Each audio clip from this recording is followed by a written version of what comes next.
up with worry. Nothing fills me up. There is a common perception that adventure has to involve leaving the real world behind, heading far out to sea or into epic landscapes with expensive equipment and specialist skills, and that to be an adventurer you have to be a middle-class white man who's strong, or more importantly, rich and well-connected. I honestly believe that adventure is more accessible than that. So what is holding us back from living more adventurously? There's disability and illness, of course.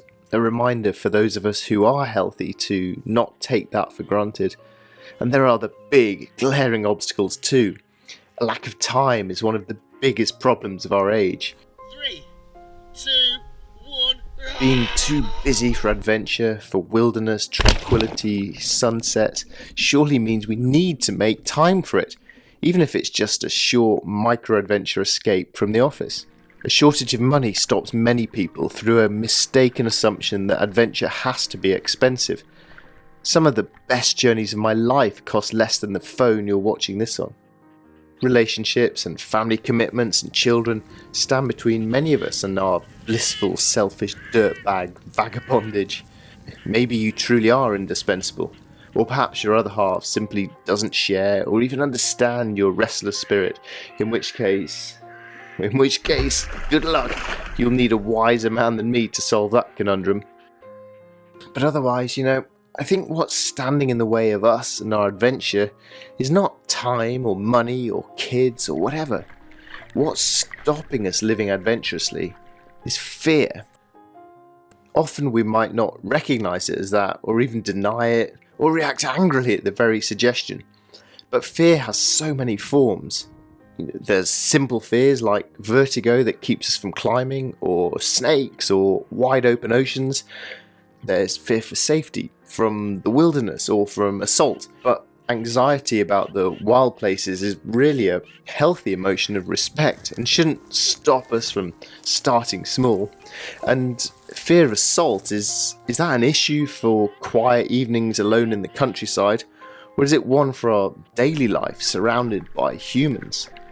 Some of us fear travelling alone, or we have no adventurous friends to join us. What are we scared of here? The dark? Loneliness?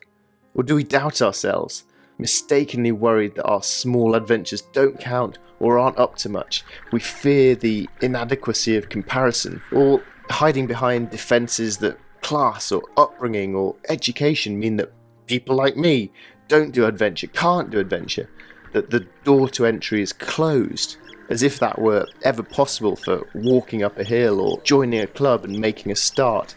It's not equipment or training or wild camping or access to the right people that stops us making a start. It's us lacking the confidence to go for it. We're scared of the unknown, we're scared to change, and that's why we settle for what we know and where we already are, rather than casting off and taking a chance on something different. It's definitely hard to change if we're stuck in a rut with work, or depressed, or chasing the mortgage, or changing nappies. Change, or even a temporary escape, can feel an impossibility.